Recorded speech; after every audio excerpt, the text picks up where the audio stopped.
네, 안녕하세요. 신화평론입니다. 오늘은 마크 릴라의 분별 없는 열정이라는 책에서 한 챕터를 여러분에게 한 챕터의 이야기를 들려드리도록 하겠습니다. 이 분별 없는 열정이라는 책에서 첫 편에서 다루고 있는 내용은 바로 20세기의 가장 위대한 철학자로 불리는 하이데거와 또 그의 제자이자 또 연인이었던 정치 철학자 중에 또 가장 유명했던 여성 정치 철학자 중에 또 유명한 한나 아렌트, 또한 실존주의 철학에서 빼놓을 수 없는 또 칼 야스퍼스와의 관계를 다루는 이야기가 있습니다. 그래서 오늘 이 이야기를 통해서 간략하게나마 하이데거 철학에 대한 혹은 또 남은 야스퍼스나 한나 아렌트의 또 어떤 철학적인 배경도 가볍게 언급하면서 다 이 세 위대한 학자들을 다룰 수 있는 시간이 될 것 같습니다. 무엇보다도 오늘 이 내용의 가장 흥미로운 포인트 중에 하나는 일단 하이데거가 나치에 부역했는가, 이 나치 부역 문제가 있죠. 거기에 대한 이야기가 주를 이루고 있고요. 또 하나는 바로 아렌트와의 사랑, 그리고 야스퍼스와의 우정, 요 두 가지가 오늘 내용의 주요 포인트가 되겠습니다. 자, 여기가 하이데거죠. 그래서 하이데거와 야스퍼스와의 관계는 이제 동료이자 친구라고 볼 수 있습니다. 물론 야스퍼스가 6살 더 위입니다. 먼저 유명해졌지만 하이데거가 워낙 뛰어났기 때문에 존경을 안 할 수가 없었던 거죠. 그래서 서로 아주 친한 동료 사이로서 오랜 우정을 맺고 있었고, 하이데거와 또 여기 아렌트, 자, 이거는 야스퍼스고 여기는 한나 아렌트. 그래서 아렌트와의 관계는 하이데거는 역시 스승과 제자의 관계예요. 하지만 스승과 제자의 관계인 동시에 연인이기도 했다라는 점이죠. 자, 그리고 야스퍼스와 아렌트 역시 어쨌든 스승과 제자의 관계로 볼 수 있겠습니다. 물론 그러면서도 세 사람 모두 결국은 지적 동료라고 하는 공통된 포인트는 있다고 볼 수 있겠죠. 자, 그러면 오늘 이 책을 중요한 부분, 재밌는 부분들, 인상적인 부분들을 중심으로 제가 읽어드리도록 하겠습니다. 자, 마르틴 하이데거, 한나 아렌트, 칼 야스퍼스 사이에 사랑과 우정을 이해하기에는 우리는 아직 준비가 덜 되어 있다. 이 세 사상가들이 처음 만난 때는 1920년대입니다. 자, 1920년대에 이들의 우정은 처음 시작이 됩니다. 자, 일단은 워낙 저도 하이데거의 나이 들었던 모습만 알고 있었기 때문에 일부러 좀 찾아봤습니다. 그래서 그나마 하이데거의 젊었을 적 모습, 자, 이렇게 옆에다가 좀 붙여 놓을게요. 자, 그리고 한나 아렌트가 이제 젊은 여대생이었겠죠. 그래서 하이데거의 강의를 들으러 찾아왔었으니까요. 아렌트의 젊었을 적 모습이고요. 그리고 야스퍼스의 또 젊을 적 모습입니다. 자, 이렇게 하면 좀 더 여러분이 내용에 집중하기 좀 더 편하지 않으실까 싶습니다. 1920년대에는 대략 이렇게들 생겼었다. 그러다가 나중에 본인들의 각자의 전성기 때 이제 노숙했던 나이 든 얼굴들은 다들 이렇게 확인할 수 있겠습니다. 자, 젊은 시절 하이데거와 아렌트가 잠시 연인 사이였다는 사실은 이제 어느 정도 다 알려진 사실입니다. 사실 근데 그게 알려진 사건은 어떤 한 계기가 있었는데, 하이데거와 아렌트 연애 사건은 엘리자베스 영 브루엘이 썼던 한나 아렌트 세계 사랑을 위하여 1982년작입니다. 거기서 이제 그 한나 아렌트 전기 속에서 간접적으로 그런 부분들이 드러나게 되죠. 자, 그런데 요게 나중에 이제 95년도죠. 95년도에 이제 에팅거라는 교수가 이제 한나 아렌트, 마르틴 하이데거 이 두 사람의 이제 오간 편지들을 드디어 열람할 수 있게 되면서, 원래는 문서 관리인들이 비공개 원칙에 따라서 거의 아무도 볼 수 없었던 것을 이 에팅거 교수가 볼 수 있게 됐고, 그러면서 이 둘 사이에 연인적인 다양한 어쨌든 정보들을 더 많이 파악할 수 있어서 사실 이제 거기서 굉장히 좀 왜곡된 어떤 두 사람의 어떤 관계로 이 에팅거 교수가 그려내게 되죠. 그러다 보니까 아무래도 이게 일단은 불륜이긴 하잖아요. 하이데거는 이미 아내가 있었거든요. 그러니까 젊은 제자였던 아렌트와의 이 사랑의 관계가 사실은 어쨌든 불륜적 관계였고, 또 이 편지를 통해서 에팅거 교수가 묘사하기에는 이제 하이데거가 오히려 아렌트를 이용해 먹은, 그죠? 철저하게 이용한, 그죠? 성적으로 유린했던 어떤 이런 방식으로 굉장히 부정적으로 보고 있습니다. 하지만 또 이 책의 이 저자는 그게 또 지나친 또 잘못된 어떤 해석이라고 생각을 하면서 이제 거기에 대한 오해에 대한 부분들을 어느 정도는 해명하고 있습니다. 해소하고 있다고 보는 게 더 맞을 수 있겠죠. 자, 그 실제로 일단은 에팅거 교수가 본 그 편지를 바탕으로 일방적으로 책을 쓴 거기 때문에 일단은 이거를 반박하고 싶어도 반박할 수 있는 자료가 다른 이제 교수들은 없었을 거 아니에요. 그래서 하이데거를 추정했던 사람이든 아렌트를 추정했던 사람들이든 후학들은 그랬을 때 이 문제가 더 심각해지지 않게 하기 위해서 오히려 하이데거와 아렌트의 문서 관리인들이 본격적으로 모든 편지들을 출간하는 것을 허락하기로 합니다. 그러면서 이제 본격적으로 하이데거와 아렌트 사이의 관계를 파악할 수 있게 되었고, 무엇보다 그 사이에 또 칼 야스퍼스와의 또 관계 또한도 알게 되는 것이죠. 하이데거 아렌트 관계를 계속 새롭고도 지적으로 더욱 유의미한 틀 속에서 볼 수 있게 되었다. 그 덕분에. 그리고 아렌트의 친구인 하이데거와 아렌트의 친구이기도 했던 실존주의 사상가 칼 야스퍼스와 더불어 발전시키고 공유했던 철학적 우정 속에서 말이죠. 자, 일단 하이데거부터 간단하게 소개를 해보면, 마르틴 하이데거는 1889년 비덴베르크주의 메스키리라는 조그만 도시에서 태어났다고 해요. 원래 20살에는 예수의 수련, 수사가 되고 싶었는데 어떤 가슴 통증 때문에 2주 만에 포기를 하고, 하지만 그래도 신학교에 프라이부르크 대학 신학교로 들어가서 역시 신학 공부라도 하려고 합니다. 하지만 또 그 또한 1911년도에 심장 이상이 생기는 바람에 결국은 신학교를 자퇴하게 됩니다. 자, 그리고 나서 이제 수학을 공부하는 한편 개인적으로 이제 철학에 매진하게 됐다라고 하죠. 자, 1921년도가 돼서 하이데거는 여전히 제자 칼 레비트에게 자신은 무엇보다도 한 사람의 기독교 신학자가 될지 말지 이제 고민할 정도였다라고 해요. 여기서 그 칼 레비트는 실존주의 또 철학에 관해서 상당히 또 괜찮은 또 해설서나 개론서를 썼던 그 학자로, 저자로 제가 기억을 하고 있습니다. 자, 어쨌든 겉으로 보기에 하이데거는 위대한 현상학자였죠. 그 당시에 가장 또 유명했던 에드문드 후설, 현상학의 아버지죠. 에드문드 후설의 조교였어요.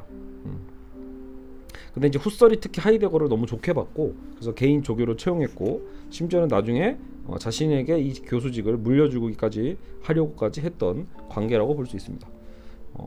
1920년에 칼 야스퍼스가 하이데거를 처음 만났을 때 후설의 부인은 하이데거를 남편의 현상학적 제자라고 소개할 정도였어요. 어쨌든 야스퍼스는 이날 이제 하이데거를 만나면서 운명적인 만남을 갖게 되는 거죠. 야스퍼스는 비록 하이데거보다 6살 위였지만 게다가 독일 지식인층에서는 야스퍼스는 이미 상당히 알려진 사람이었어요. 젊은 시절 야스퍼스는 법학과 의학을 공부했는데 교수 자격은 일단 심리학으로 먼저 받습니다. 그래서 프라이부르크 대학 심리학 교수로 있었죠. 그러다가 나중에 이제 철학 박사 학위는 따로 또 받게 됩니다. 한편 또 하이데거는 이제 1919년도에 세계관의 심리학이라는 또 그 책을 쓰면서 이제 조금씩 유명해지게 되는데, 요때 이제 우리가 이제 함께 야스퍼스와 하이데거가 함께 공통 분모로서 갖고 있었던 건 뭐냐면, 야스퍼스의 그 실존 철학에 그 보다 보면 그 이론 중에 가장 중요한 게 한계 상황들이 있죠. 한계 상황들. 자, 야스퍼스의 우리가 한계에 다다를 때 한계 상황에 다다른다 이렇게 표현하거든요. 이게 무슨 의미냐면, 보통 인간 실존을 에워싸고 있는 망각의 구름이 거치는 순간에 갑자기 삶, 특히 죽음에 관한 근본적인 질문들과 맞닥뜨리게 되는 그런 상황을 한계 상황들에 마주하게 된다라고 합니다. 그럼 이러하고 그 지칭한 것에 공통된 관심이 하이데거도 있었던 거예요. 그러니까 둘 다 어느 정도 실존 철학에 관심이 있었던 거죠. 야스퍼스는 이런 상황들이 우리에게 불안과 죄의식으로 가득한 상태를 불러일으키는 과정을 기술한 동시에 우리가 그 상황들에 자유롭고 결연하게 맞섬으로써 진의적으로 살 수 있는 가능성을 열어보이고 있다. 그래서 하이데거도 역시 똑같은 문제에 매료되고 있었고, 결국 하이데거의 존재와 시간도 1927년에 이제 발간을 하게 되죠.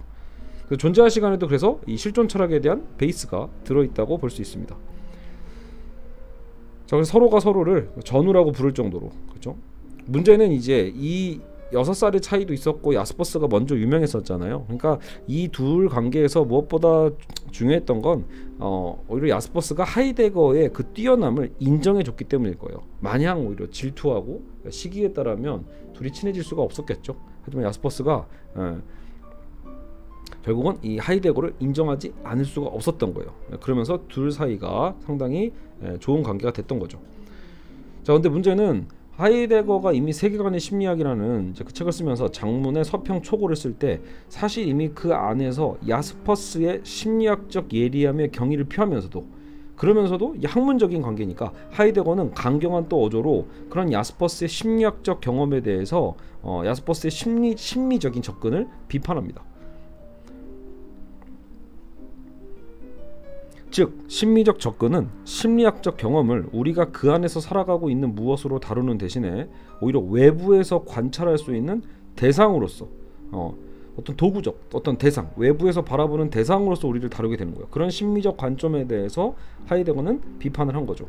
인간 실존에 있어서 원초적인 것에 도달하기 위해서 철학은 반드시 의식이 필연적으로 시간 속에 실존한다는 점, 즉 의식이 역사적이라는 점을 인정하는 데서 출발해야 된다고 하이데거는 말합니다. 그러니까 그런 역사성과 시간 속의 실존을 인정해야 되는데 이 야스퍼스의 심리적인 접근은 우리를 외부적인 어떤 관계에서 대상으로 보고 있었다라는 거죠. 인간 실존은 단순한 대상들의 있음과는 그래서 다른 것이고 특정한 유형의 있음이라고 하이데거는 주장했습니다. 내가 있음은 역사적 자기구축 과정을 통해 가능해지기 때문인 것이죠. 결국 우리가 진의적으로 진정한 의미를 갖고 진의적으로 살아가려면 나 자신을 위해 반드시 실존을 획득하고 소유해야 하기 때문인 것이죠. 자, 어쨌든 하이데거가 이렇게 야스퍼스를 사실상 이제 까는 어쨌든 그런 서평을 썼음에도 불구하고 그래도 그 관계가 뭐 파탄에 이르거나 이러지는 않았습니다. 오히려 야스퍼스는 자기 비망록에 적고 있듯이 하이데거만이 자신에게서 자신이 성취할 수 없던 바를 보았고 이해했다는 생각 때문에 분명히 괴로웠다라고 얘기는 하지만 그럼에도 그 둘의 관계가 깨어지진 않았습니다. 쉽지 않았겠죠, 사실은. 근데 이제 글에는 그렇게 썼을지언정, 그죠? 그 자신도 비망록에는 괴로워했다라는 것처럼 거기에 또 얼마나 많은 또 시기 질투가 있었을까라는 생각도 예측도 한번 해봅니다. 자, 실제로 야스퍼스는 1928년부터 64년까지 하이데거에 관한 성찰한 메모를 무려 300장 이상이나 모아뒀고 세상을 떠난 뒤에 책상 위에서 이제 이 메모들이 발견이 되는데 그 원고는 주로 하이데거에 대한 경탄, 동시에 좌절, 그러면서도 또 충절, 하이데거에 대한 다른 어떤 현존하는 철학자도 내게 흥미의 대상이 되지 않는다 식의 어떤 메모들이 있었던 거죠. 자, 어쨌든 1923년 하이데거는 마르부르크 대학에서 처음으로 독립된 학자로 인정을 받고 강사직을 얻게 되었습니다. 이 젊은 교수에게 배우려는 학생들이 그 당시에 그래도 이제 굉장히 이제 하이데거의 이제 명성은 이미 있었던 거예요. 그래서 유럽 각지에서 구름처럼 몰려들게 되는데 엄청 인기가 있었대요. 그 무리 중에 한 명이 바로 한나 아렌트였습니다. 한나 아렌트가 나중에서 이제 한참 69년인가요? 그때 이 당시에 제가 느낀 감동을 이렇게 아래와 같이 묘사를 했습니다. 이름 하나 말고 다른 것은 없었는데도 그 이름은 마치 숨겨진 왕에 관한 소문이기라도 하듯이 독일 전역을 떠돌아다녔다. 하이데거를 둘러싼 소문은 간략히 말해서 이런 것이었다. 즉 사유함이 다시 생명을 얻게 되었다. 중약하고 그런 선생이 한 명 현존한다. 아마 그 사람에게서 사유하는 방법을 배울 수 있을 것이다. 라는 이런 기대와 함께 아렌트도 도착을 했던 거죠. 자, 아렌트는 참고로 1906년생입니다. 퀘니스베르크에서 태어났다. 퀘니스베르크는 칸트가 살았던 바로 그 동네겠죠. 18살 때 마르부르크 대학에 입학을 했고요. 이 젊은 여성은 그때 이미 칸트를 약간 읽은 뒤였고 키에르케고르의 저서는 훨씬 더 많이 읽은 상태였다. 참고로 키에르케고르는 1차 대전 때 수많은 독일 젊은이들이 관심을 가진 사상가였대요. 키에르케고르의 매력은 넘치는 바로 그 열정이었는데, 실제로 키에르케고르의 책을 보면 그 열정이 뭐 어마무시합니다. 근데 이제 그러면서 이제 그 당시에 제도권 교회와 엄청나게 싸우죠. 그 싸우는 그 힘이 키에르케고르의 책에도 느껴지거든요. 어쨌든 그 넘치는 열정이었는데 바로 이 열정을 아렌트가 하이데거에서 느꼈던 거예요. 하이데거의 그 열정. 자, 그리고 마침 그 당시에 이제 그러면 이제 마르부르크에서 아렌트가 하이데거에서 뭘 배웠냐라고 했을 때, 당시에 플라톤의 대화편 소피스트에 대한 어쨌든 그 논평 이런 것들을 배웠었는데, 이 소피스트에 대한 어쨌든 가르침을 하면서 이제 중요한 두 가지 논점을 하이데거는 거기서 보게 된 겁니다. 이 소피스트에서 첫째 논점은 존재론과 관련되는데, 소피스트는 우리로 하여금 왜 아무것도 없음 대신에 존재성, 존재가 존재하는가라는 질문을 하게 만드냐라는 거죠. 만든다는 것이었다. 아마 여기서 뭔가 존재 물음에 대한 아이디어를 하이데거가 찾았는지도 모르겠죠. 자, 둘째 논점은 진리를 정확하게 정의하는 문제. 하이데거는 플라톤 이래 철학자들이 고집한 대로 플라톤 이래 철학자들은 진리를 개념과 대상의 어떤 그 마주함, 조응이라고 봤죠. 일치하는가라는 방식으로 설명을 하는데, 하이데거는 실체들의 본질이 드러나거나 벗겨지는 과정으로서 진리를 해석했다라는 점입니다. 자, 하이데거와 아렌트가 상대방에게 품은 이런 열정은 이 겨울학기 중 어느 시점에선가 꽃피기 시작했다. 그러니까 얼마 안 된 거예요. 강의 들은 지 얼마 되지도 않았는데 1923년에 학자가 여기 들어왔고, 이제 25년 2월이네요. 25년 2월에 이때 시작된 그 둘의 편지가 서로 주고받은 편지가 있는데요. 이 편지의 본문이 여기는 책에도 다 수록이 되어 있습니다. 중요한 몇 개는요. 하이데거가 아렌트에게 썼던 몇 개의 구절을 읽어드릴게요. 1925년 2월 10일에 썼던 구절입니다. 친애하는 아렌트 양, 나는 오늘 밤 그대에게 돌아가서 그대의 마음에 호소해야겠소. 우리 둘 사이의 모든 것은 단순 명료할 뿐만 아니라 순수합니다. 그러므로 우리는 서로 만날 가치가 있습니다. 그대가 내 학생이고 내가 그대의 선생이라는 사실은 단지 우리 사이에 이런 일이 일어나기 위한 계기를 마련해 주었을 뿐이요. 내가 그대를 결코 소유할 수는 없겠지만 지금부터 그대는 내 삶에 속해야 하며 내 삶은 그대를 통해 확장될 것이요. 이렇게 썼고요. 1925년 2월 27일 그 편지를 되게 많이 썼대요. 친애하는 한나, 악마가 나를 사로잡았소. 움직임 없는 곱게 모은 기도자 같은 그대의 손과 그대의 빛나는 이마가 성숙한 여인의 모습으로 바뀌면서 그 악마를 호위하고 있소. 나는 밤새도록 그대와 함께 걷고 싶었다오. 뭐 이런 식으로 굉장히 그러니까 구절이 이미 두 사람이 상당히 일단 뭐 하이데거 입장에서 본다면 정말로 사랑에 빠진 게 확실히 보이죠. 자, 어쨌든 기혼인 나이가 많았던 그런 하이데거와 또 젊은 제자는 사랑의 본질에 관해서 그리고 앞으로 해야 될 학업에 관해서 많은 이야기들을 나누게 됩니다. 자, 하지만 여러분도 이미 예측하듯이 이 사랑이 매우 더 돈독해지고 오래 지속되기는 어렵겠죠. 왜냐하면 하이데거에게는 분명히 아내가 있으니까요. 자, 그리고 하이데거도 역시 당연히 또 학자로서 연구해야 될 일들이 많았을 것이고요. 당연히 그래서 아렌트는 이 금지된 사랑이 가하는 제약들에 맞서면서 자신이 무시되고 있는 현실을 불평하게 됩니다. 하이데거는 죄의식을 토로하면서도 연구 작업을 위해서 서로 또 떨어져 있어야 한다고 아렌트를 설득하기도 하고요. 이때 이 서로 떨어져야 되는 이 상황, 요 연구가 바로 존재와 시간으로 나중에 출간이 되는 것이죠. 자, 1926년 초에 반발심에서 아렌트는 그래서 마르부르크를 떠나버려요. 자기를 안 챙겨주니까. 그래서 하이델베르크로 가는 결정을 해버리고, 그 하이델베르크에는 칼 야스퍼스가 있었죠. 그래서 야스퍼스에게 배우면서 학업을 마치게 됩니다. 근데 문제는 매정한 하이데거가 붙잡지 않고 야스퍼스에게 가도 된다고 허락했다는 것이죠. 물론 6달 뒤에 아렌트가 이제 침묵을 깨고 다시 하이데거에게 편지를 썼고, 또 하이데거는 재회를 제안하는 것으로 화답을 합니다. 그 뒤 2년 동안은 두 여인은 하이데거 여행하는 길목에 있는 어떤 호텔이나 작은 도시에서 사람들 눈을 피해 밀회를 즐기게 됐다. 이렇게 나옵니다. 네, 어쨌든 자, 1927년에 하이데거는 드디어 존재와 시간을 출간을 했고요. 이 책이 정말 대박이 나죠. 대대적인 찬사를 받고 이제 프라이부르크 대학 철학과에 드디어 이제 그 에드문드 후설의 자기의 스승이죠. 후설의 후임으로 드디어 초빙이 됩니다. 자, 이무레 바렌트는 중대 결심을 하게 되는데 이 결심은 결국 마지막 결별로 이어지게 되죠. 결국은 어떻게 보면 약간 일종의 밀당일 수도 있을 텐데 아렌트는 그래서 이제 이런 하이데거와의 어쨌든 이 상처가 있는 이런 아픈 사랑을 더 뭔가 이제 불만이 있었겠죠. 그래서 1년이 채 지나기도 전에 결국은 귄터 슈테르닌과 이 지각 없는 결혼을 한다. 자, 이 슈테르는 후설의 제자래요. 그래서 후설과 함께 프랑크푸르트 대학으로 옮겨왔고, 정작 이제 하이데거가 그러면 이제 이 아렌트의 결혼에 대해서 어떤 반응을 보였는지는 일단 기록에 없는 것 같아요. 자, 1930년에 그래서 아렌트가 하이데거에게 보낸 편지를 통해 우리는 결국 아렌트와 슈테른이 함께 하이데거를 방문했다라는 기록을 알게 됩니다. 30년에 이 만남이 고통스러운 앙금만 남겼다는 것도 알 수 있고요.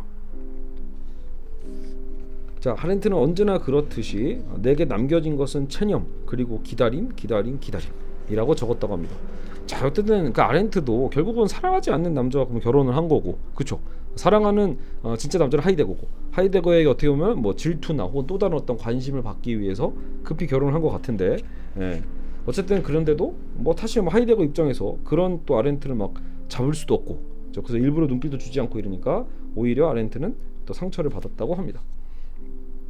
자, 그리 몇 년 동안 친구이자 연인인 이 세 사람은 특별한 사건 없이 각자의 길을 가게 되죠. 29년 한나 아렌트는 야스퍼스의 지도 아래 실제로 박사 논문을 야스퍼스에게 받습니다. 사랑과 성 아우구스티누스를 출간했고요. 이 저술에서도 하이데거를 통해 고무된 다양한 흔적들이 발견된다고 하네요. 자, 그리고 칼 야스퍼스는 하이데거의 혹평을 받은 뒤 철학에 대한 야망이 줄어들긴 했지만 실제로 그럴 거예요. 여러분, 이거는 같은 분야에 있었는데 자기보다 월등히 어떤 실력 있는 자의 어떤 혹평을 듣고 나면 당연히 학문적인 자존감이 떨어질 수밖에 없죠. 참고로 여러분, 이 비트겐슈타인과 버틀란드 러셀의 관계도 저는 그랬던 것 같거든요. 러셀이 한참 스승이죠. 비트겐슈타인은 한참 젊었고, 근데 나중에 이제 비트겐슈타인의 어쨌든 이 철학적인 명성과 또 그 스승에 대한 이미 스승을 넘어서고 있었던 거죠. 그런 비트겐슈타인의 그 시선과 그런 어떤 질책이 부담스러워서 사실 버틀란드 러셀도 이제 어떤 전문적인 본인의 어떤 그 논리 철학 분야보다는 오히려 이제 우리 흔히 말하면 우리나라에서도 많이 출간됐던 뭐 행복의 정원 뭐 이런 것처럼 나는 왜 뭐 기독교인이 아닌가 이런 에세이식의 책들을 많이 쓰게 됐던 것 같습니다. 그러니까 그런 부분 정말 제가 뭐 그런 사실은 여러분 버틀란드 러셀도 야스퍼스도 사실 거의 뭐 천재급의 학자들인데 그럼에도 불구하고 대체 이 버틀란드 러셀에게는 비트겐슈타인이 또 야스퍼스에게는 또 하이데거가 대체 얼마 무시한 또 존재였는지를 예측하게 해봅니다. 자, 어쨌든 그래서 야스퍼스는 심리학에서 종교, 니체에 이르러 모든 것을 망라하는 다작을 또 저술했다. 어쨌든 그 철학적인 깊이로 막 파고드는 건 아니지만 심리학을 기반으로 해서 다양한 어떤 다양한 어떤 저서를 출간했다라는 거죠. 자, 바이마르 시대 말기에 이르렀을 때 이미 하이데거의 지적 능력과 영향력은 독일 사회 안에 정점에 달했고, 이제 1929년 스위스 다보스에서 열린 토론회에서는 당시에 유명했던 신칸트학파 철학자였던 에른스트 카시러의 논평자로 초청되었는데 사실상 카시러 공략에 성공을 해서 결국 독일을 선도하는 철학자라는 영예를 비공식적으로 부여받게 됩니다. 자, 그리고 1930년에는 독일 정부가 독일에서 가장 명예로운 베를린 대학 철학교수 자리 2개 중 하나를 제의까지 할 정도였으니 결국은 공식적인 인정도 받게 된 건데 하이데거는 여기서 거절을 합니다. 자, 이제 세 사람의 관계가 이제 급격하게 더 이제 어떤 풍랑을 만나게 되는 게 결국은 여러분 1933년입니다. 1930년대 이후에 이제 독일 사회는 사실상 이제 세계 2차 대전의 어떤 전조 먹구름이 이제 정말 끼기 시작하는 거죠. 왜냐하면 드디어 그 히틀러의 나치가 이제 시작되던 시점이기도 하니까요. 자, 그래서 33년 4월에 하이데거는 프라이부르크 대학 총장에 취임을 하게 됩니다. 자, 이 부분은 되게 또 중요한 시점이에요.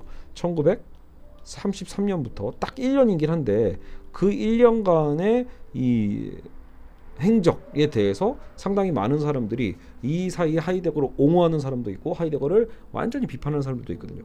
여기서 그럼 사실관계는 어떠한가? 이제 이게 우리는 궁금할 텐데요. 자, 어쨌든 문서를 통해서 확인되고 있는 바는 뭐냐면 지금 하이데거가 1931년부터 사실 33년 4월에 이제 프라이부르크 대학 총장에 취임했지만 그리고 이제 이게 4월이거든요. 그래서 33년 4월에 총장이 됐고 5월에는 나치에 가입을 해요. 5월에 나치에 가입을 하고 또 이듬해 4월까지 총장직을 유지한 거죠. 자, 그래서 뭐 한켠에는 뭐 그 직책을 마지못해 수용한 거고 뭐 유대인들을 보호하다가 때가 되니까 직책을 사임한 거다 이렇게 옹호하는 관점도 있으나 정작 문서로 확인된 바에는 이미 하이데거는 31년 말부터 나치 지지 발언을 하고 다녔다라는 게 확인되고 있습니다. 또 그가 총장 자리에 오르기 위해서 적극적인 또 정치적 운동을 했고 학내 정치겠죠. 그리고 독일 전역을 돌면서 선전 강연을 하면서 항상 그 강연의 말미에는 하이 히틀러 만세를 장식했음이 명백한 사실로 드러났다라는 거죠. 그러니까 이거는 아마 더 이상 논의의 여지가 없는 것 같아요.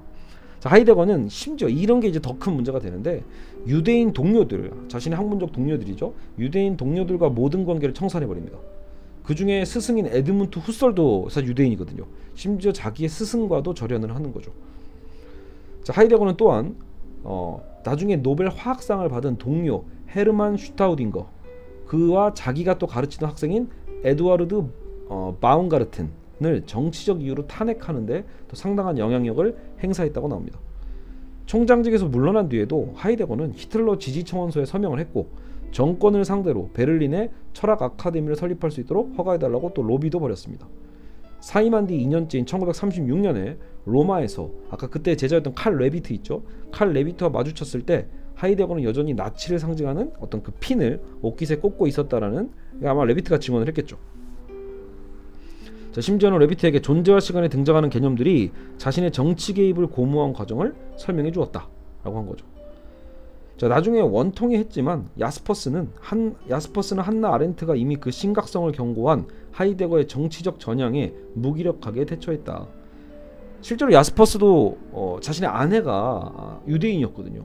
그래서 아렌트도 유대인이었고, 참고로 여러분 이게 중요해요. 그래서 아렌트도 본인이 유대인이었고 또 야스퍼스의 또 그 아내가 또 유대인이에요. 결국은 당시의 유대인 말살 정책의 대상이 다 되기 때문에 공교롭게도 하이데거는 또 친나치가 된 셈이고요. 나치에 부역을 한 거고. 그러니까 이 세 사람의 관계가 좋을 리가 없죠. 예. 심지어 위험한 관계로 갈 수밖에 없는 상황이 되는 거죠. 자, 그래서 33년에 아렌트는 이미 남편과 함께 파리로 망명을 했어요. 그래서 여러 유태인 구호 단체에서 일을 했고요. 자, 망명에 앞서 아렌트는 하이데거에게 격한 반유태주의, 거기에 대해서 당시 이미 유대계 학생들을 하이데거가 막 차별하고 있다는 소문이 있었기 때문에 그런 것들을 그런 증거를 들이밀면서 항의 서한을 하이데거에 보냈다고도 합니다. 자, 그 뒤 아렌트는 프랑스에서 7년 동안, 그러면 33년에 갔으니까 40년까지 있었겠네요. 가까스로 프랑스에서 생계를 유지하다가 결국은 아렌트는 최종적으로 미국으로 망명길에 오르죠. 그래서 41년 뉴욕에 도착했다. 그 41년에 저 뉴욕에 도착. 아렌트요. 그러니까 살아남은 거예요. 아렌트는요. 그러면서 대신 하이데거와 야스퍼스와 떨어져서 완전히 고립이 되게 되죠. 자, 한편 야스퍼스는 그래도 하이데거와 계속 이제 연락을 하고 지냈대요. 33년으로 다시 돌아가 보면 33년 3월 나치가 권력을 잡고 얼마 지나지 않은 때 하이데거가 하이델베르크로 야스퍼스를 찾아왔었고, 그죠? 근데 이제 서로는 처음에는 뭐 여러 가지 친분 있는 대화를 하다가 이제 정치 문제로 넘어가니까 하이데거가 반드시 개입해야 된다라는 얘기를 했다고 합니다. 정치에 개입을 해야 된다, 이렇게요. 그해 5월 하이데거는 학장이 되어 다시 하이델베르크를 찾았고 학생들 앞에서 나치 정권의 대학 관련 계획들에 대해 장황하게 연설을 했고, 마침 또 야스퍼스는 하이델베르크에 있었기 때문에 잔뜩 찌푸린 얼굴로 그 강연을 보고 있었던 거죠. 맨 앞줄에 앉아서. 자, 그러니까 야스퍼스가 대체 자기 친구 하이데거가 제정신인지 이제 그 의중을 떠보지 않을 수가 없는 거예요. 그죠? 전적으로 신뢰를 해야 되는지, 친구로서 신뢰를 해야 되는지, 아니면 배신자로서 완전히 관계를 끝내야 되는지 알았어야만 하는 거니까요. 자, 그런데 그 의중을 살펴보는데 하이데거는 위험스러운 유태인들의 국제 조직망이 실제로 존재한다라고 말하고, 야스퍼스가 이렇게 반박을 했대요. 그럼 아돌프 히틀러 같은 교양 없는 자가 독일을 다스려도 되는가? 이렇게 물었다는 거죠. 이거 마치 우리 한국 상황과 좀 비슷한 것 같은데요. 어쨌든 뭐 교양 없는 자가 독일을 다스릴 수 있냐, 한 국가를. 하이데거는 독일을 통치하는 일과 교양은 아무 상관이 없다. 히틀러의 훌륭한 두 손만을 보게나, 어떤 그 능력을 보라는 거겠죠. 예, 교양을 따지지 말고. 그래서 하이데거는 예정보다 일찍 떠났고 그 뒤 다시는 정든 친구를 만나지 못했다. 이거 그러니까 요때 나중에 이제 물론 편지로 연락은 하지만 하이데거와 야스퍼스의 결국은 이제 얼굴을 대면하는 만남이 이때가 마지막이었나 봐요. 야스퍼스는 어쨌든 이때 이 의중을 떠보고 나서 경악을 금치 못했던 거죠.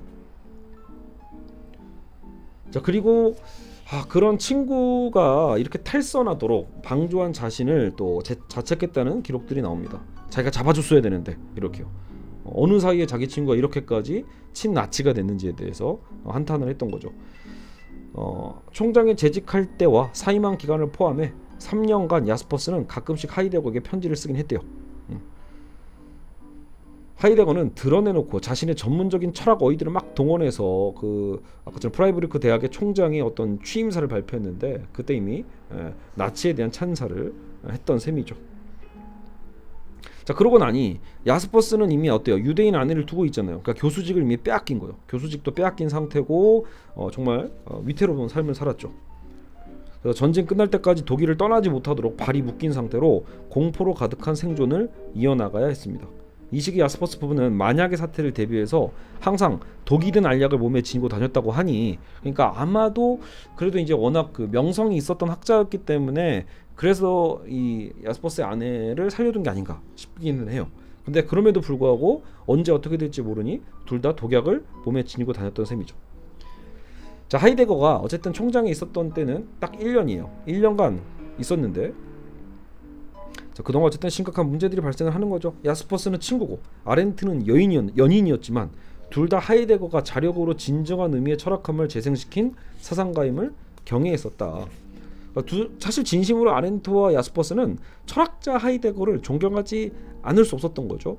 자, 이제 두 사람은 하이데거가 내린 정치적 결정을 그 사람의 인성이 지닌 결정으로 봐야 되는지, 하이데거가 원래 그런 인간인지, 아니면 나중에 하이데거의 열정적인 그 철학적 사유함 있잖아요. 그 사유함이라고 지칭한 것에 의해 미리 예고된 사태였는지, 그러니까 그 사상의 전기에 의해서 이렇게 발생하게 된 건지, 아니면 원래 인성이 그랬던 건지에 대한 고민을 하게 되는 거죠. 자, 총장직 수행 경험과는 별개로 하이데거에는 공적인 자리를 맡지 않는 습성이 있었대요. 그러니까 이게 이례적인 거지 원래는 그런 공적 자리를 잘 맡으려고 하지 않았다라고 얘기를 합니다. 자, 세계라는 용어는, 자, 이제 어쨌든 그 하이데거는 존재와 시간을 통해서 나치즘 속에 있는 새로운 세계, 그리고 좀 더 나은 세계가 탄생하는 광경을 본 것이 아닌가. 자, 세계라는 용어는 존재와 시간에서 발전시킨 하이데거 철학의 핵심 어휘입니다. 좀 밑에 드릴까요? 그래서 세계, 존재와 시간에서 발전시킨 하이데거 철학의 핵심 어휘고, 하이데거는 인간을 역사적 운명에 의해 자신이 세계로 지칭하는 하나의 응집된 활동, 언어, 사상 영역에 던져진 존재. 즉 인간이라는 것은 그 세계 안에 던져진 거죠. 인간은 툭 던져진. 뭐 그 나중에 사르트르는 이걸 우리가 피투성이라고 하잖아요. 던져졌다, 그죠? 그래서 세계 안에 인간은 던져진 거예요. 그래서 하나의 응집된 활동, 언어, 사상 영역에 던져진 존재가 인간이고, 이 세계는 그러니까 자연의 산물이 아니고 숙명의 산물이다. 이 세계는 하이데거가 나중에 모종의 신비한 사건이라고 부르는 것에서 발생한다. 사건에서 발생한다. 이 사건 속에서 존재는 이걸 자인이냐고죠. 존재, 인간 존재는 자신을 드러내는 한 장소를 발견한다. 한 장소가 다예요. 그래서 다 자인이죠. 이 장소는 인간이 거주하는 곳이다. 그래서 그 세계 안에 인간이 거주하는 거죠. 거기에 존재한다. 다자인. 그래서 새로운 일종의 그렇다고 그냥 인간이라고 읽는다기보다는 다자인 그 자체로 신조로 읽으시면 되겠습니다. 거기에 있는 존재는 오직 인간의 경험을 넘어서야 도달할 수 있는 초월의 영역이 아니다라는 거죠. 존재는 인간 세계들과, 그렇죠? 세계들과 맺는 관계 속에서 실현이 되는 거고, 그러니까 하이데거에게 각각의 문명이나 문화는 하나의 세계다. 자, 그러므로 서구 세계도 가능하고 목수의 세계, 농부의 세계도 가능하다.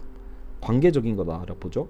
그러나 인간은 시간의 지평, 이게 어쨌든 한 점이 아니거든요. 시간의 흐름이죠. 시간의 지평 안에서 자신들의 세계 속에서 거주하는 거고, 그러니까 인간은 당연히 시간 속에서 과거의 전통을 계승하게 되고 그 전통을 미래에 투사하고 종국에는 죽죠.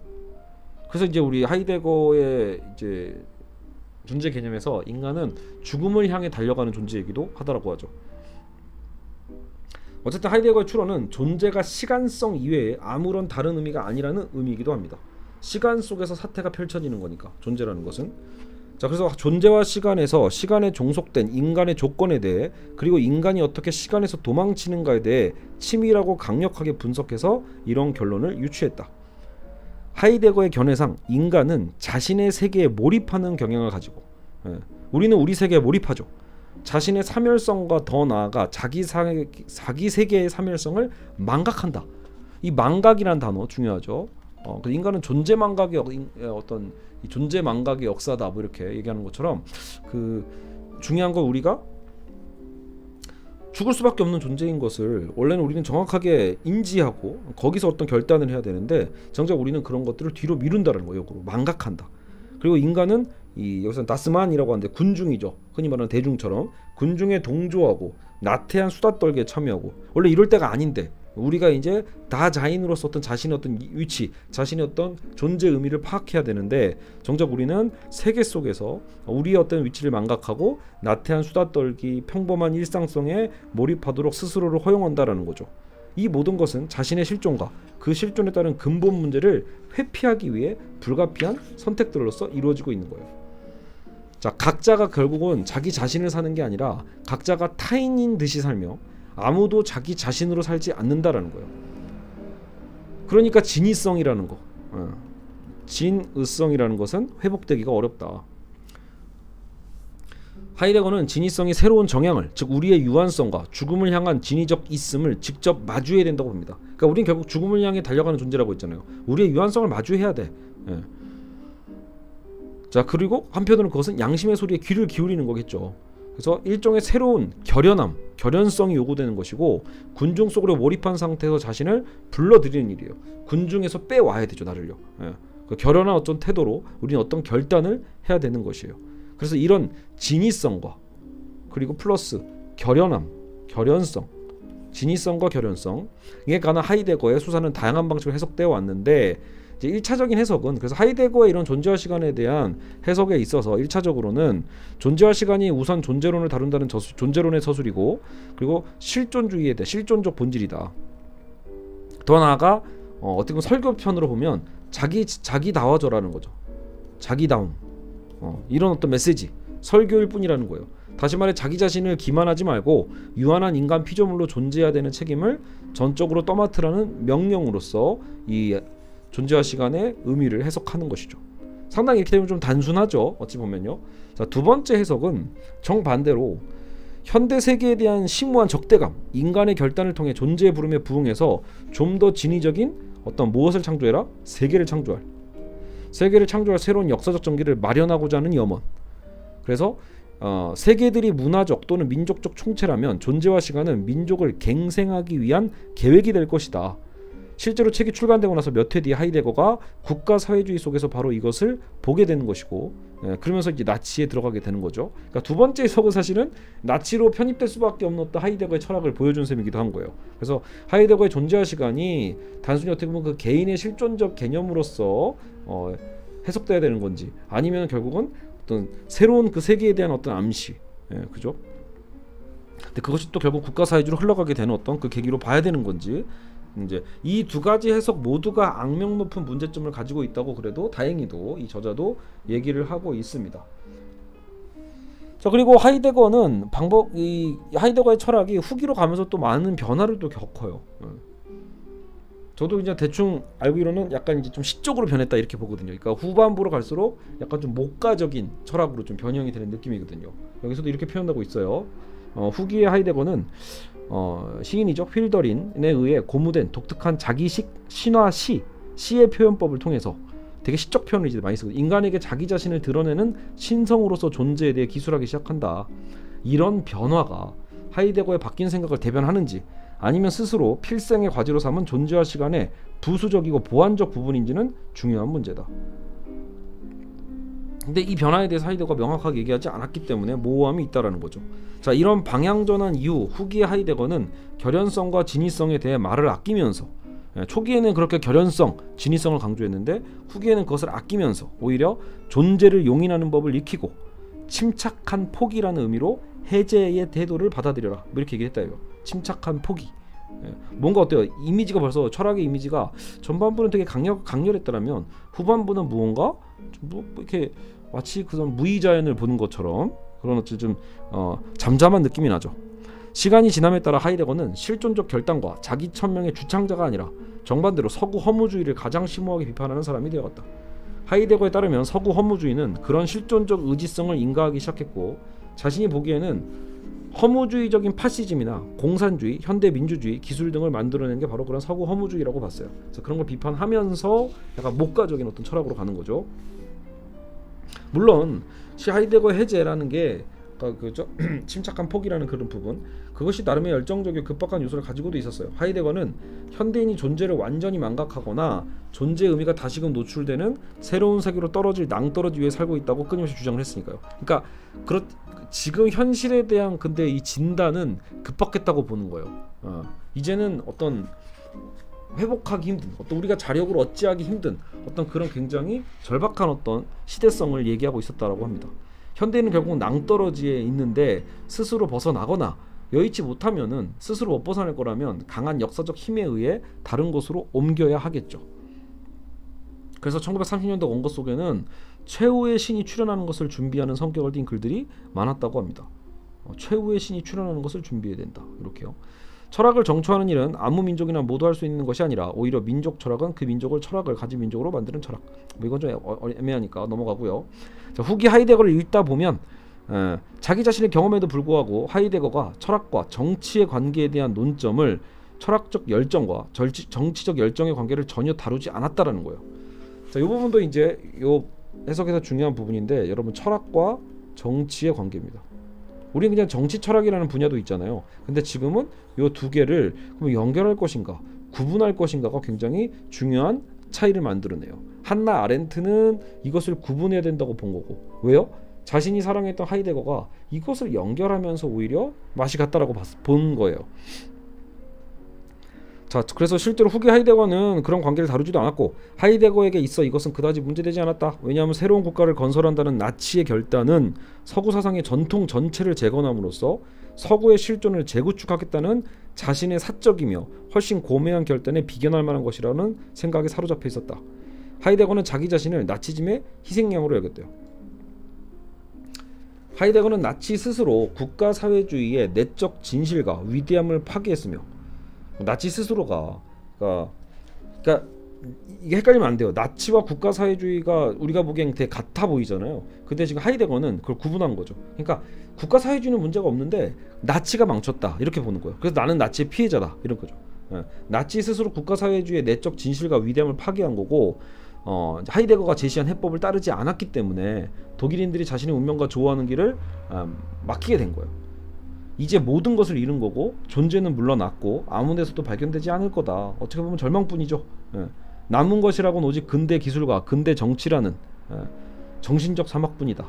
이런 상황에서 진정한 사상가가 할 일은 오직 서재로 피신해서 자신의 사유를 재고하고 모종의 새롭고 메시아주의와 유사한 신기원이 존재를 위해 도래하기만을 차분히 기다리는 것뿐이다. 그러니까 굉장히 결국은 어떤 새로운 어떤 흐름과 변화의 가능성에 있어서 하이데거는 그걸 후회한 게 아닌 거예요. 어떻게 보면 이게 잘 될 수 있었는데 망친 건 나치가 망친 거다. 그리고 나는 피해자다. 약간 이런 의식을 갖고 있는 거죠. 그리고 이제 지금 상황은 절망적이기 때문에 이제 우리가 할 수 있는 게 없고 그래서 이젠 새로운 메시아를 기다리는 수밖에 없다. 약간 이런 느낌인 거죠. 지금은 오직 10만이 우리를 구할 수 있다라는 유명한 말을 1960년대 한 대담에서 남겼다고 합니다. 자, 어쨌든 전쟁이 벌어졌고 이제 45년이죠. 전쟁이 거의 끝나갈 때쯤이죠. 45년에 프라이부르크를 점령한 프랑스가 하이데거의 소재를 그래서 접수한다고 위협했고 나치 청산위원회에서 소환하기도 했어요. 이 위원회는 결국 하이데거의 교수직 수행을 금지했고요. 잠깐 동안이나마 연금까지도 박탈을 했대요. 자, 어쨌든 궁지수도 벗어나고 싶었던 하이데거는 이제서야 친구였던 또 야스퍼스에게 증언을 요청합니다. 나 좀 도와줘, 이런 거죠. 뭔가 야스퍼스가 자신에게 유리한 증언을 해줄 거라고 생각했던 거예요. 자, 하지만 야스퍼스는 이미 하이데거의 의중을 떠봤잖아요. 알았잖아. 그렇기 때문에 어느 정도는 하이데거에 대한 칭찬도 하지만 진실을 얘기할 수밖에 없는 거예요. 야스퍼스는 자신이 아는 한 1920년대 하이데거는 결코 반유대주의자가 아니었다. 따라서 그 이후 하이데거의 행동은 이 점에서 일관성이 없었다. 자, 하지만 어쨌든 서면 정언에서 내가 보기에 하이데거의 사유방식은 본질상 자유를 허용하지 못하고 독재와 다름없어 소통불능의 특성을 지닌 듯하며 따라서 오늘날 교육상 불행한 결과를 초래할 것이고 어투와 행위들은 국가사회주의의 특성과 흡사할 것이라는 결론을 맺었습니다. 결국 위원회는 이 야스퍼스의 조언을 받아들였고요. 하이데거의 교수행위 금지 처분을 내려버리죠. 그러니까 하이데거는 괜히 자기 친구를 믿었다가 근데 사실 친구라고 보기엔 이미 관계가 많이 틀어졌으니까요. 그래서 오히려 징계 처분을 먹게 되죠. 이 처분은 이제 45년에 받았으니까 50년까지 효력이 지속되었습니다. 어쨌든 야스퍼스는 그렇다고 뭐 꼴 좋다 이렇게 하면서 얘기한 게 아니라요. 이제 진심을 얘기한 거고 자신이 아는 걸 얘기한 거기 때문에 오히려 자신은 하이데거가 진정한 갱생을 경험하길 바란다는 희망을 표현했다고 합니다. 자신의 소임을 깨닫게 되면 철학자로서 하이데거는 구원받을 수 있지 않을까, 구원될 수 있을 거다라고 아직 야스퍼스는 자기의 친구를 포기하지 않았던 거예요. 돌아오길 바랬던 거죠. 이 불순한 영혼이 전면 개조될 필요가 있다는 점을 사려 있게 피력하고 있고, 뭐 아렌트는 하이데거를 개조한다는 이런 신화적인 어떤 관점에 대해서 회의적으로 보긴 했지만요. 어쨌든 여러분, 전후 야스퍼스는 친구에게 철학적 가치가 남아있다면 그것이 무엇이든 구출할 수 있는, 진심이 담기고 도덕적으로도 방어할 수 있는 화해의 기회가 생기길 바랬는데 1948년에 이제 야스퍼스가 스위스의 바젤로 이사 왔을 때 그 기회가 찾아옵니다. 어쨌든 그 이듬해 49년에 2월에 이제 편지를 하이데거에 썼는데 결국 어쨌든 이 편지를 통해서 하이데거와 다시 연락을 하게 되는 거죠. 지난 일은 아무것도 잊혀질 수 없다고 전제하면서도 야스퍼스는 아직도 모종의 철학적 관계나 심지어 우리 개인적 관계만이라도 유지할 수 있는지 하이데거에게 묻고 있죠. 하이데거도 역시 철학적 동지의 고마움을 전했고요. 다음에는 서로 많은 편지를 주고받게 됐으니까 이제 편지상으로는 어쨌든 관계가 좀 회복이 된 거죠.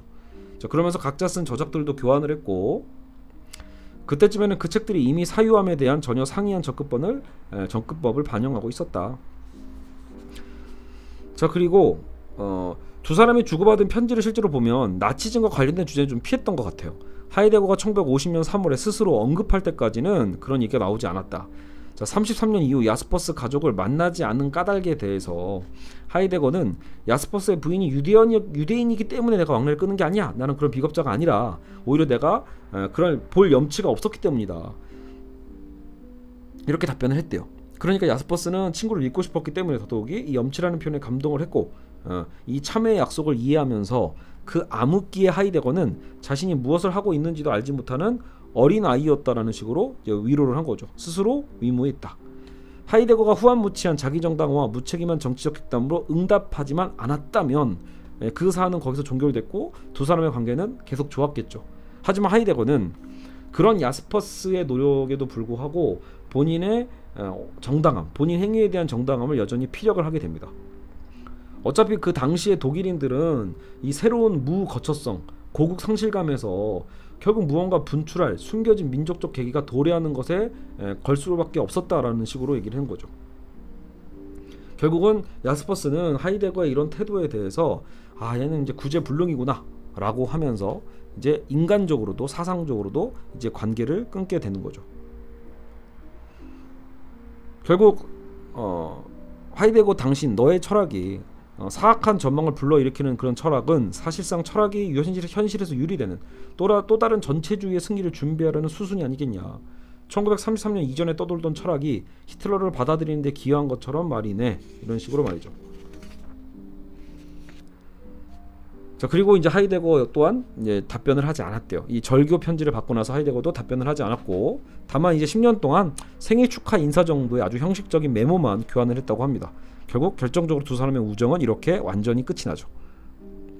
자, 이제 우리는 한나 아렌트와의 관계를 한번 생각해 봅시다. 하이데거와 야스퍼스는 이렇게 우정이 붕괴돼 버렸고, 아렌트는 어떻게 됐냐? 자, 아렌트는 하이데거의 철학이 해독하기 힘든 형태의 미신이라고 선언을 했었다. 1946년에. 아렌트는 하이데거가 나치즘에 기운 이유가 단순히 인성결함 때문이라고 보진 않았어요.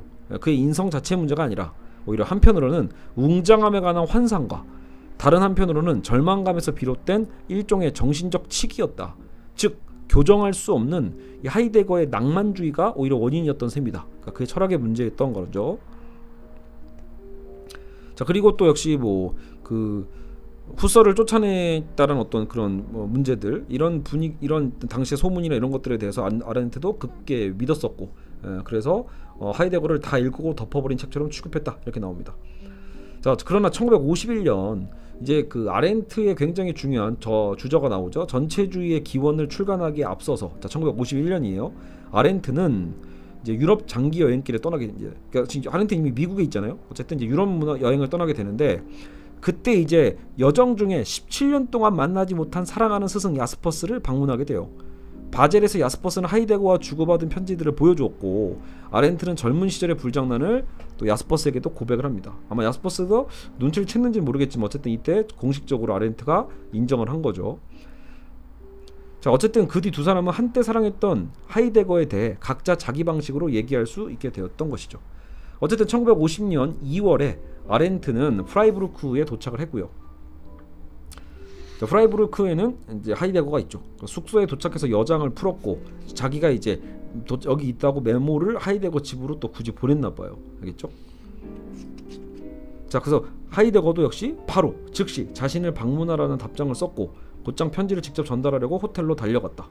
호텔에 도착해 아렌트가 방에 있다는 것을 확인한 뒤에 자신이 왔다는 소식을 알렸죠. 다음은 아렌트가 이틀 뒤 하이데거에 보낸 편지에 보인 반응이다, 이런 게 나와 있는데요. 자, 그만큼 어쨌든 두 사람은 여전히 그래도 서로에 대한 헌신과 사랑에 대한 감정이 남아 있었던 셈이에요. 자, 그럼에도 불구하고 이 두 사람의 관계를 소상히 알고 있었고, 아렌트에게 납득할 만한 강렬한 원망을 품고 있던 당연히 누구겠어요? 하이데거의 부인이죠. 부인 엘프레드 때문에 그 재회는 결코 쉽진 않았다.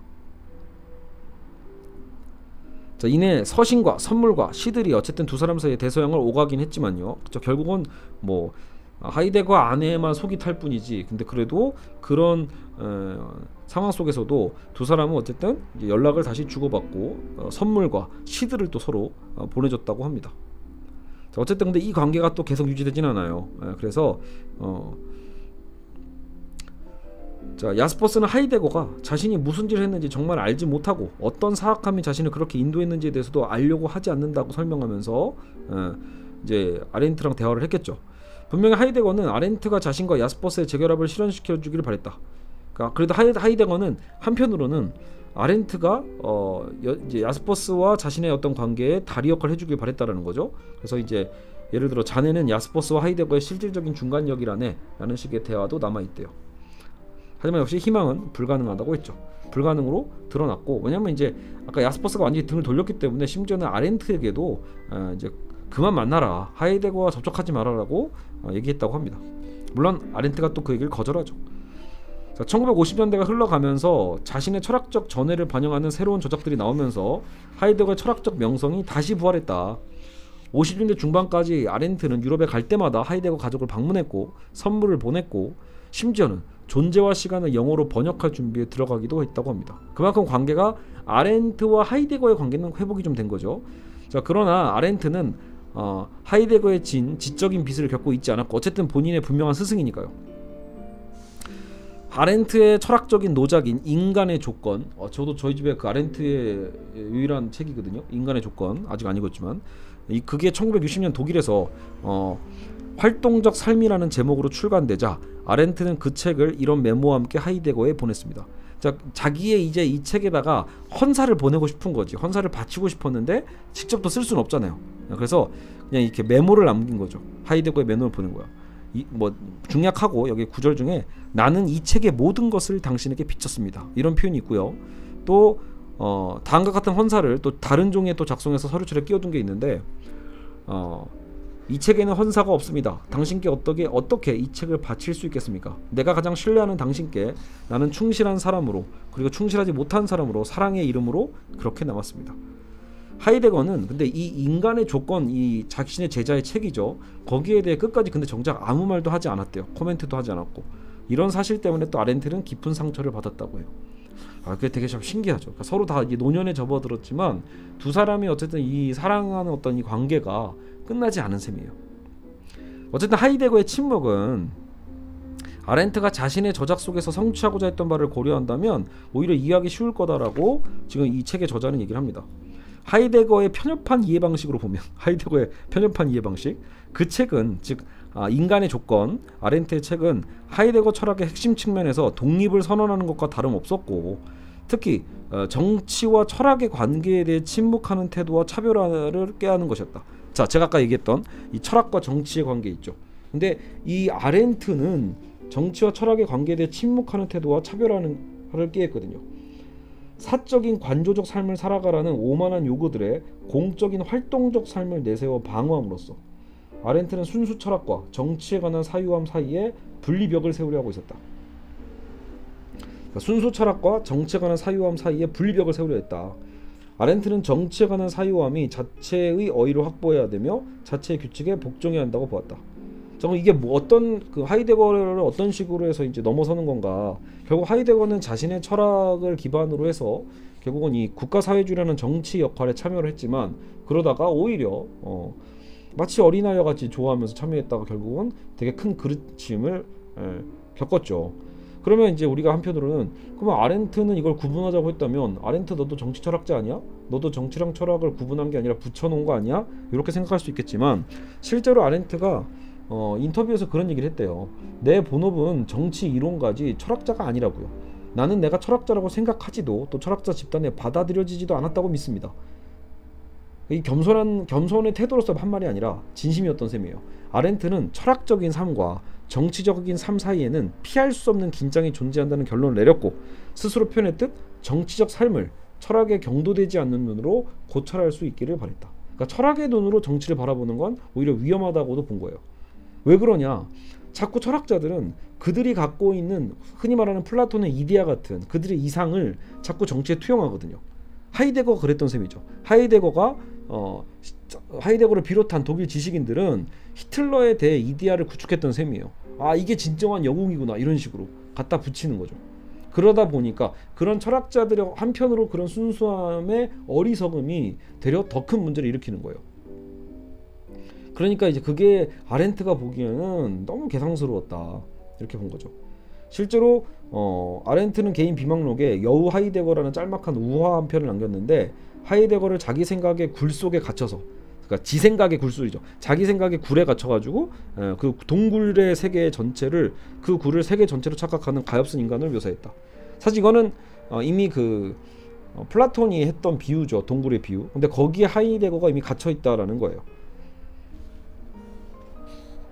자, 물론 이렇게 이제 인간의 조건을 출간하고 나서 하이데거는 이 자기만의 굴에서 5년을 더 보낸 뒤에 아렌트와 연락을 그때에서 5년 지나서 또 재개를 했대요. 75회 생일에 축하 인사를 보내준 아렌트에게 짤막한 감사 편지를 보낸 거죠.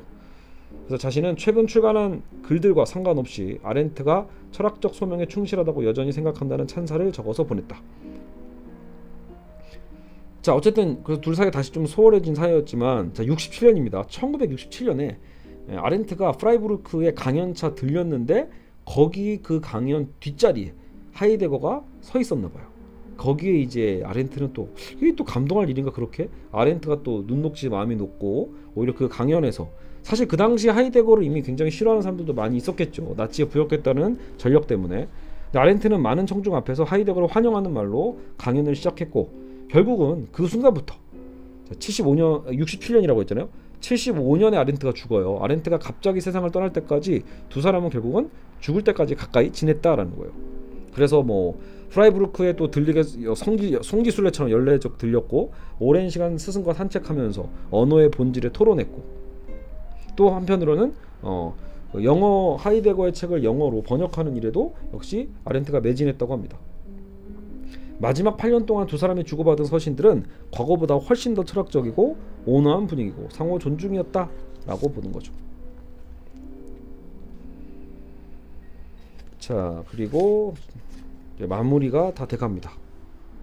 자, 어쨌든 그러면 야스퍼스와 하이데거의 관계는 결국은 끝장이 났지만 아렌트와 하이데거의 관계는 그래도 사실 둘의 사랑이죠.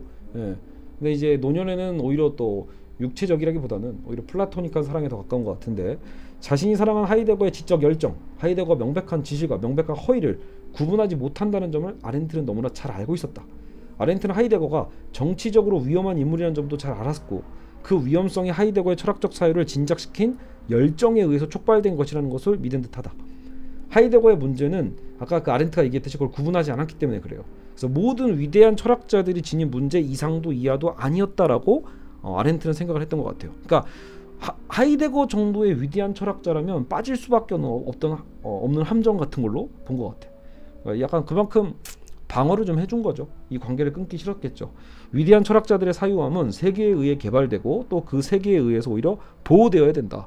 그러나 또한 다른 사람들, 시민, 정치가 활동가에게 적합한 관심사인 세속의 정치적 사안들과 거리를 둬야 된다. 이런 대철학자들은 말이죠. 됐죠? 이렇게 해서 구분을 함으로써 결국은 아렌트는 끝까지 관계를 할 수 있었다. 어쨌든 이 철학자들이 결국은 이 나름대로 이 모든 이론을 통합시키고 뭔가 하나로 만들어내는 그게 결국은 좋게 얘기하면 통합이지만 잘못되면 그게 결국 전체주의 어떤 스타일과 비슷하잖아요. 그러니까 그런 이론적인 어떤 그 하나됨에 대한 부분에 정치적 하나됨과 연결이 됨으로써 오히려 위험에 빠질 수 있다라고 보는 거예요. 알겠죠? 플라톤의 국가에서도 이제 인용을 해보면, 플라톤의 국가에서 도출되는 실용적 교훈은 철학자들이 왕이 되려고 하면 철학이 타락하거나 정치가 타락하거나 철학과 정치 둘 다 망가진다는 점이다. 유일하게 지각 있는 일은 철학과 정치를 분리하고 철학자들로 하여금 자신들의 열정을 자기 집 정원을 가꾸는 데 쓰도록 해야 된다. 뭐 이런 식으로. 그렇죠? 자, 됐습니다.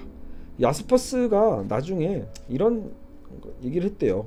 마르틴 하이데거에 관한 수기에서 가장 감동적인 부분은 하이데거에게 야스퍼스가 이렇게 말한 부분이 있는데, 자네에게 간청하네. 우리가 철학적 충동이라고 부를 만한 것을 공유한 적이 있다면 자네의 재능에 대해 책임을 지게.